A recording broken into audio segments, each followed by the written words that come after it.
Housemates. ఒక పాత apartment, కొత్తగా పెళ్ళైన జంట, గోడలపై బొమ్మలు గీయడం, ఫ్యాన్ ఆటోమేటిక్గా తిరగడం అన్నీ మామూలే. కానీ ఇక్కడే ఉంది అసలు ట్విస్ట్. అదేంటంటే ఈ ఇంట్లో దెయ్యం లేదు, మరేముంది. ఒకే ఇంట్లో రెండు వేర్వేరు సంవత్సరాల్లో ఉంటున్న రెండు కుటుంబాలు. 2022లో కార్తీక్, అను. 2012లో రమేష్, విజీ ఫ్యామిలీస్. ఒకే గోడ, ఒకరికొకరు కనబడకుండా వాళ్ళ వాళ్ళ జీవితాల్లో ఎలాంటి గందరగోళం సృష్టించారు. ఆ గందరగోళం నుంచి బయటపడ్డారా? చివరకు ఈ టైం ట్రావెల్ మిస్టరీకి ఒక ఎమోషనల్ ముగింపు దొరికిందా? ఇవన్నీ తెలుసుకోవాలంటే ఈ రివ్యూ చివరి వరకు చూడండి. ఈ హౌస్మేట్ సినిమా ఆగస్టు 1న తమిళంలో రిలీజ్ అయ్యి సెప్టెంబర్ 19 నుండి తెలుగులో ఓటీటీ ప్లాట్ఫామ్ జీ5లో స్ట్రీమింగ్ అవుతున్న ఈ కథ విషయానికి వస్తే, 2022 సంవత్సరంలో కార్తీక్ అలియాస్ దర్శన్, అను అలియాస్ హర్ష బైజ్ కొత్తగా పెళ్ళైన జంట సొంతంగా కష్టపడి కొనుక్కున్న పాత అపార్ట్మెంట్లోకి గృహప్రవేశం చేస్తారు. సంతోషంగా జీవితం మొదలు పెట్టాలనుకుంటే ఈ జంటకు అనుభూతి లేని వింత సంఘటనలు ఎదురవుతాయి. కొలాయిలు వాటంతట అవే తిరగడం, లైట్లు ఫ్యాన్లు ఆన్ అవ్వడం, గోడలపై పిల్లలు గీసినట్లుగా బొమ్మలు కనిపించడం. దీంతో అను ఆ ఫ్లాట్లో ఏదో దెయ్యం ఉందని భయపడుతుంది.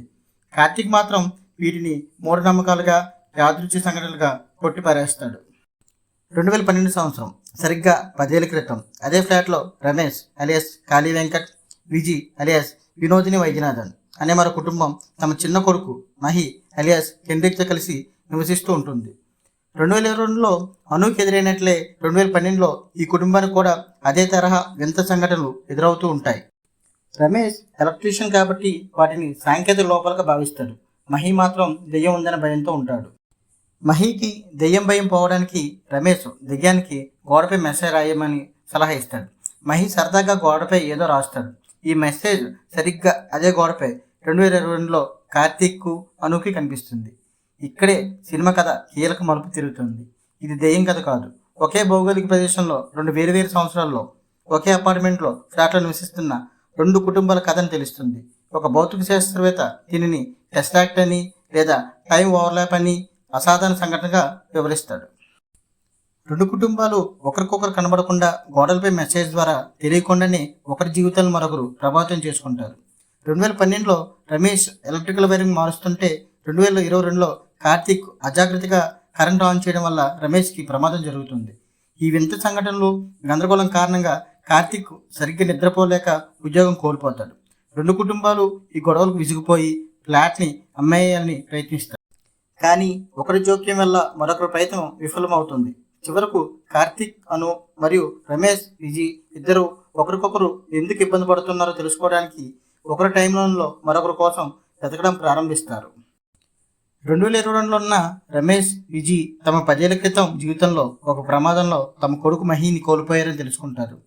2022లో ఉన్న వీరు గోడల ద్వారా 2012లో ఉన్న తమ గత రూపాలకి మెసేజ్లు పంపి తమ కొడుకు ప్రమాదాన్ని నివారించడానికి ప్రయత్నిస్తారు. ఈ సినిమాకి ప్లస్ పాయింట్స్: యూనిక్ కాన్సెప్ట్, ఇదే ఈ సినిమాకి పెద్ద బలం. హర్రర్ అని మొదలుపెట్టి టైం ఓవర్లాప్ అనే సైన్స్ ఫిక్షన్ పాయింట్తో కథను ముందుకు తీసుకెళ్ళడం చాలా కొత్తగా ఉంది. కాళీ వెంకట్ పర్ఫార్మెన్స్. 2012లో ఉండే రమేష్ పాత్రలో కాళీ వెంకట్ నటన అద్భుతం. ముఖ్యంగా ఎమోషనల్ సీన్స్, కామెడీ టైమింగ్ ఆయన బాగా పండించారు.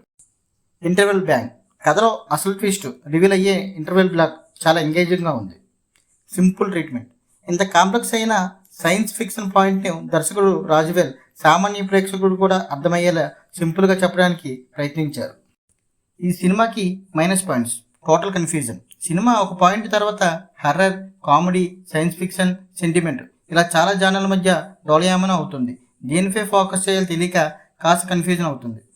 లాజిక్ లూప్స్, టైం ట్రావెల్ కాన్సెప్ట్లో కొన్ని లాజిక్ ప్రశ్నలు వస్తాయి, వాటిని సరైన సమాధానం దొరకలేదు. సాగదీత, ముఖ్యంగా సెకండ్ హాఫ్లో ఆ గందరగోళం ఎక్కువై కథనాన్ని కొంచెం సాగదీసినట్లు అనిపిస్తుంది. మీరు ఈ సినిమా చూసారా? మీకు నచ్చిన పాయింట్ ఏంటి? తప్పకుండా కింద కామెంట్స్లో చెప్పండి. ఈ వీడియో నచ్చితే లైక్ చేయండి, షేర్ చేయండి, మర్చిపోకుండా మా ఛానల్ని సబ్స్క్రైబ్ చేసుకోండి.